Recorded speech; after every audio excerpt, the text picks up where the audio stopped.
आपण सर्वजण खूप दिवसापासून वाट बघत होतो की महाराष्ट्र स्टेटमध्ये स्टेट कोट्यामधून बीएससी नर्सिंग कोर्ससाठी जेवढे गव्हर्नमेंट आणि प्रायव्हेट कॉलेज आहेत ना, तर त्यांचं कॅटेगरीच्या फीसमध्ये ऍडमिशन प्रोसेस कधी चालू होते, राऊंड वन कधी आहे, राऊंड वन साठी आपल्याला सीट मॅट्रिक्स कधी मिळणार आहे किंवा आपली एसएमएल लिस्ट कधी येणार आहे, त्याच्यानंतर चॉईस फिलिंग कधी होणार आहे, आपल्याला कॉलेज अलॉटमेंट कधी होऊन जाईल आणि कॉलेज जॉईन करण्यासाठी कोणती डेट असेल किंवा मग राऊंड वनचे रूल काय आहे ते सीईटी सेल आपल्याला कधी सांगेल. तर त्याचबद्दल आज गव्हर्नमेंट ऑफ महाराष्ट्रानं 2/8/2025 ला एक नवीन नोटीस जी आहे ती notice number 11 BSc nursing course बद्दल सीईटी सेलच्या ऑफिशियल वेबसाईटवर अपडेट केली आहे. या नोटीसमध्ये आपल्याला कोणकोणती इन्फॉर्मेशन मिळणार आहे? सगळ्यात अगोदर कॅप राऊंड वन जो आहे ना बीएससी नर्सिंगचा, त्याचा पूर्ण टाइम टेबल मिळणार आहे की तुम्हाला कोणत्या तारखेला कोणती अपडेट मिळणार आहे आणि कोणत्या तारखेला कोणती प्रोसेस करणं आहे. त्याचबरोबर तुम्हाला ऑनलाईन जी काही चॉईस फिलिंग करायची आहे, म्हणजे तुम्हाला कॉलेजचे नावं टाकायचे आहेत अलॉटमेंटसाठी, तर त्याची पण तुम्हाला डेट दिली आहे. तर ही जी काय सर्व प्रोसेस आहे कॅप राऊंड वनची, त्याच्याबद्दल सविस्तर माहिती या छोट्याशा व्हिडिओमध्ये मी तुमच्याबरोबर शेअर करणार आहे. तुम्ही पूर्ण व्हिडिओ पहा, तुमचा प्रत्येक डाऊट या ठिकाणी 100% सॉल्व्ह होऊन जाईल. त्याचबरोबर जर एखादा डाऊट उरला तर तुम्ही कमेंटमध्ये कमेंट करून विचारा, मी त्याचा रिप्लाय करण्याचा नक्की प्रयत्न करीन. किंवा आमचा टेलिग्राम ग्रुप जॉईन करा, तिथं येणाऱ्या काळामध्ये ज्या काय अपडेट येतील राऊंड वन बद्दल, राऊंड टू बद्दल, राऊंड थ्री बद्दल किंवा मग लास्टला स्पॉट ऍडमिशन बद्दल त्याची सविस्तर माहिती तुम्हाला नक्की शेअर करा आणि येणारी सर्व अपडेट त्या ठिकाणी पीडीएफच्या फॉर्मॅटमध्ये पण तुमच्यापर्यंत नक्की पोहोचवेल. पहा, अगोदर जर आपण विचार केला की आपल्याला जी काय आहे ती मेरिट लिस्ट कधी येणार आहे, तर जेवढ्या मुलांनी ऍप्लिकेशन फॉर्म फिल केले आणि जेवढ्या मुलांचं पेमेंट कंप्लीट झालं ना, तर त्या सर्वांचं मेरिट लिस्टमध्ये नाव येतं आणि मेरिट लिस्ट आपल्याला 4/8/2025 ला येणार आहे. मेरिट लिस्टमध्ये आपल्याला आपला एसएमएल नंबर मिळतो, त्याचबरोबर आपला कॅटेगरीमधून रँक मिळतो की बीएससी नर्सिंगच्या काउन्सिलिंगमध्ये आपल्या कॅटेगरीमधून किती मुलांनी फॉर्म भरलाय आणि त्या मुलांमध्ये आपला कॅटेगरी रँक किती. त्याचबरोबर आपल्याला 5/8/2025 ला कॅप राऊंड वनची सीट मॅट्रिक्स येणार आहे. तर सीट मॅट्रिक्स मध्ये आपल्याला कळतं की राज्यामध्ये टोटल गव्हर्नमेंट कॉलेज किती, प्रायव्हेट कॉलेज किती आणि त्या कॉलेजमध्ये मिळून आपल्या कॅटेगरीसाठी किती जागा आहे. समजा एक्झाम्पल मध्ये एसएमएल लिस्ट मध्ये तुमचा कॅटेगरी रँक जर समजा 80 येत असेल आणि टोटल जर तुमच्या कॅटेगरीच्या सीट जर 90 असतील समजा, तर तुम्हाला खात्रीशीर जे आहे ते एक प्रायव्हेट किंवा गव्हर्नमेंट बीएससी नर्सिंगचं कॉलेज 100% मिळून जाऊ शकतं. मी हा डाटा फक्त एक्झाम्पल साठी वापरला आहे, ही गोष्ट लक्षात घ्या. नंतर आपण थर्ड पॉईंट रीड केला, तर या ठिकाणी ऑनलाईन प्रेफरन्स आणि चॉईस फिलिंगचा आपल्याला एक टाइम दिला आहे. तर 5/8/2025 ते 7/8/2025 11:59 PM पर्यंत आपण आपल्या कॉलेजची नावं जी आहेत ती चॉईस फिलिंग मध्ये फिल करू शकतो आणि जसे आपण चॉईस फिलिंग करणार आहे त्यानुसार आपल्याला सीट अलॉटमेंट केलं जातं. ही पण गोष्ट लक्षात घ्या. आणि काउन्सिलिंगचे रूल तुम्हाला वाचणं आहे. जर तुम्ही काउन्सिलिंगचा रूल ब्रेक केला तर तुम्हाला प्रोसेसमधून आउट केलं जाऊ शकतं आणि तुम्हाला फक्त शेवटी स्पॉटमध्ये ऍडमिशनचा चान्स दिला जाऊ शकतो. त्याच्यामुळे तुम्हाला स्कॉलरशिप थ्रू जे ऍडमिशन मिळणार होतं ते तुमचं ऍडमिशन ब्रेक होऊ शकतं, ही गोष्ट लक्षात घ्या. त्यामुळे तुम्हाला काय करणं आहे, सीईटी सेल जी नोटीस टाकते ना, त्या नोटीसच्या खाली काय रूल मेन्शन असतात किंवा जे ब्राउचर टाकलं ना, तर त्या ब्राउचरमध्ये काय रूल मेन्शन आहेत, तर ते पूर्णच्या पूर्ण रूल तुम्हाला सविस्तर वाचणं आहे, जेणेकरून की तुमचं कुठल्याही प्रकारे नुकसान होऊ नये. लक्षात ठेवा, चॉईस फिलिंग तुमच्यासाठी खूप महत्वाचे आहे. कारण तुम्ही जर एखादं चुकीचं कॉलेज चॉईस फिलिंग मध्ये टाकलं, तुम्हाला अलॉटमेंट झालं, तुम्ही नाही जॉईन केलं, तर तुम्हाला कॅटेगरीच्या फीसमध्ये किंवा मुलींना जे फ्री एज्युकेशन दिलं जातं ना, त्यामधून ऍडमिशन मिळणार नाही. 2025 ला एक तर ड्रॉप करणं पडेल किंवा मग जी काय 70,000 80,000 1 लाख 1.5 लाख रुपये दरवर्षीची फीस राहील ना, तेवढी फीस देऊन तुम्ही एकदम शेवटी जाऊन ऍडमिशन करू शकता. नंतर जर आपण चौथ्या पॉईंटचा विचार केला, तर तुम्हाला अलॉटमेंट लिस्ट मिळणार आहे कॅप राऊंड वनची. 8/8/2025 ला कॅप राऊंड वनचा रिझल्ट येणार आहे. मग तुम्ही जेवढे कॉलेज टाकता, जर तुम्ही 20 कॉलेज टाकले, त्याच्यापैकी जर तुम्हाला एखादं कॉलेज अलॉटमेंट झालं, तर मग जी काय अलॉटमेंट लिस्ट येणार आहे त्याच्यामध्ये तुमच्या नावासमोर कॉलेजचं नाव दिलं जातं. आणि जर नाही भेटलं कॉलेज, तर मग चॉईस नॉट अवेलेबल, म्हणजे तुम्ही जेवढे कॉलेज टाकले होते 20, तर ते कॉलेज तुमच्या कट ऑफ मार्क मध्ये बसत नाहीये तुमच्या कॅटेगरीच्या सीटनुसार, असं त्या ठिकाणी तुम्हाला मेन्शन येतं समजा. नंतर जर आपण 5 नंबरचा पॉईंट बघितला, तर आपल्याला कॉलेजमध्ये जाऊन ऍडमिशन करण्यासाठी डेट दिली आहे. तर 9/8/2025 ते 14/8/2025 संध्याकाळी 5:30 वाजेपर्यंत आपण जे कॉलेज भेटले त्या कॉलेजमध्ये पूर्ण ओरिजिनल डॉक्युमेंट देऊन, त्याचबरोबर त्या कॉलेजची जेवढी काही फीस आहे ना, ती पूर्ण फीस डीडीच्या फॉर्मॅटमध्ये त्या कॉलेजला देऊन आपण तिथे एक आपलं ऍडमिशन घेऊ शकतो, म्हणजे रिटेन्शन फॉर्म फिल करू शकतो, आपली सीट कन्फर्म करू शकतो, त्याच कॉलेजमधून डिग्री करू शकतो किंवा मग त्या कॉलेजला फक्त फिजिकली जाऊन तिथे जॉईन करून आपण बेटरमेंटला अप्लाय करू शकतो. म्हणजेच आपण आपली फीस डॉक्युमेंट तिथे सबमिट करणार आहे आणि नंतर आपण सेकंड राऊंडला चॉईस फिलिंग करून सेकंड राऊंड मध्ये अजून चांगलं कॉलेज कसं भेटेल यासाठी आपण नक्की प्रयत्न करू शकतो. यांनी पहा खाली मेन्शन केलंय की जे काय पुढचे कॅप राऊंड राहतील त्यांचा टाइम टेबल जो आहे तो सीईटी सेलच्या ऑफिशियल वेबसाईटवर जो आहे तो येणाऱ्या काळामध्ये दिला जाईल.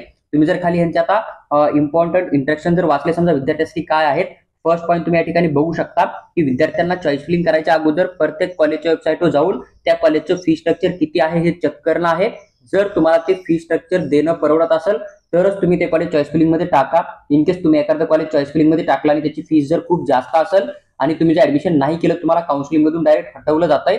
त्याच्यामुळे तुम्ही जे कॉलेज ऍड करणार आहे चॉईस फिलिंग मध्ये त्याचं फी स्ट्रक्चर किती आहे, तुम्ही तेवढं पेमेंट करू शकता का, हे तुम्हाला बघणं आहे. आणि तुम्हाला कॉलेजच्या वेबसाईटवर जर वाटलं की जास्त दाखवतोय, तुम्ही गव्हर्नमेंटची ऑफिशियल जी वेबसाईट आहे ना, फीस रेग्युलर अथॉरिटी नावाची, इथं जाऊन तुम्ही ऑफिशियल फी स्ट्रक्चर चेक करू शकता की जेवढं कॉलेज बोलतंय तेवढीच फीस महाराष्ट्र शासनाने यांना परमिशन दिली आहे का नाही, तर हे पण तुम्ही इथून आयडेंटिफाय करू शकता. त्यानंतर जर आपण सेकंड पॉइंट बघितला तर candidate who have been allotted seat in round 1 or any subsequent cap round and wish to seek betterment must first report the allotted college and complete the admission process. म्हणजे second point मध्ये यांनी काय म्हणलं की एखादा विद्यार्थी ज्याला की फर्स्ट राऊंड मध्ये कॉलेज अलॉटमेंट होतंय किंवा मग सेकंड थर्ड मध्ये किंवा कुठल्याही राऊंड मध्ये जर ऑनलाईन अलॉटमेंट झालं आणि त्या विद्यार्थ्याला जर बेटरमेंट करायचं असेल तर त्या कॉलेजला तिथं जाऊन ऑफलाईन त्या कॉलेजमध्ये ऍडमिशन करणं, डॉक्युमेंट फीस जमा करणं कंपल्सरी आहे.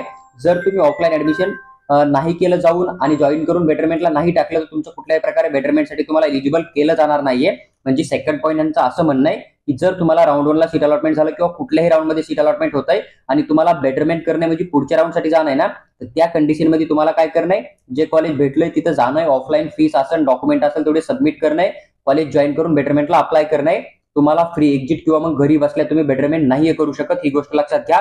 आणि हा सेकंड पॉईंट आपला क्लिअर करतो की आपल्याला जे कॉलेज टाकणं आहे ना, तर ते कॉलेज व्यवस्थित बघून टाकणं आहे की जे कॉलेज आपल्या बजेटमध्ये बसतं किंवा जे कॉलेज आपल्याला आवडतंय किंवा जे कॉलेज चांगलं आहे किंवा जे कॉलेज आपल्याला घेणं आहे ना, तेच कॉलेज तुम्ही जे आहे ते चॉईस फिलिंग मध्ये टाका. चॉईस फिलिंग तुमची खूप जास्त महत्वाची असते.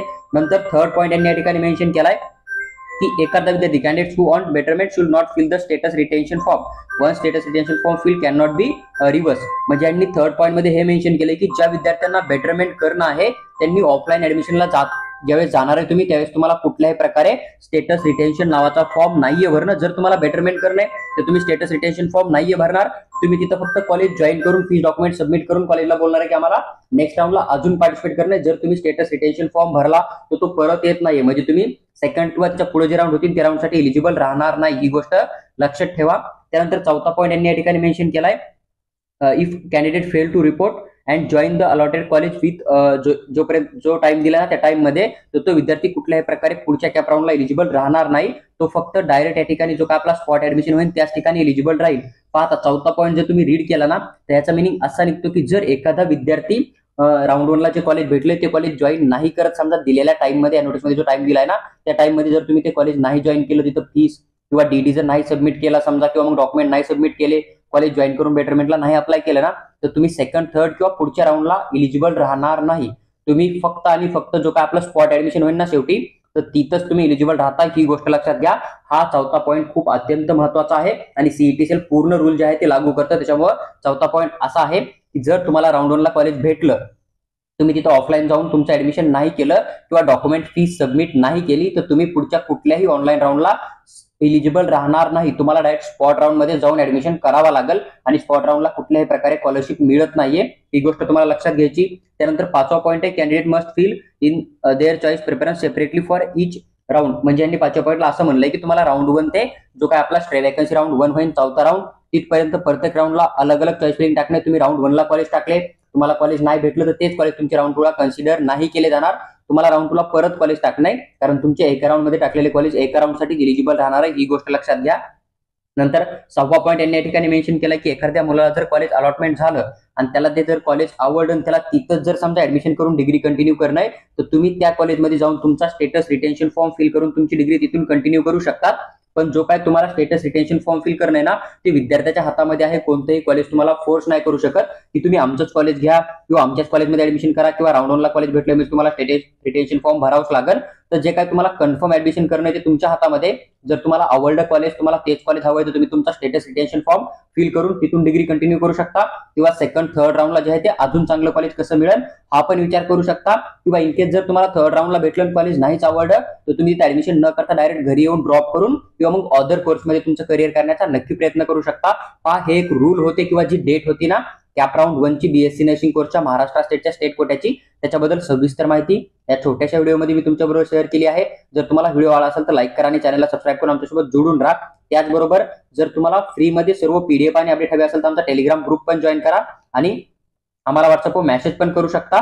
जर तुम्हाला DPT medical consultancy through choice filling करणं असेल किंवा मग पेड काउन्सिलिंग करणं असेल तर तुम्ही आम्हाला व्हॉट्सअपवर मेसेज टाका. आम्ही तुम्हाला पेड काउन्सिलिंग आणि चॉईस फिलिंगच्या फीस बद्दल सविस्तर माहिती नक्की शेअर करू.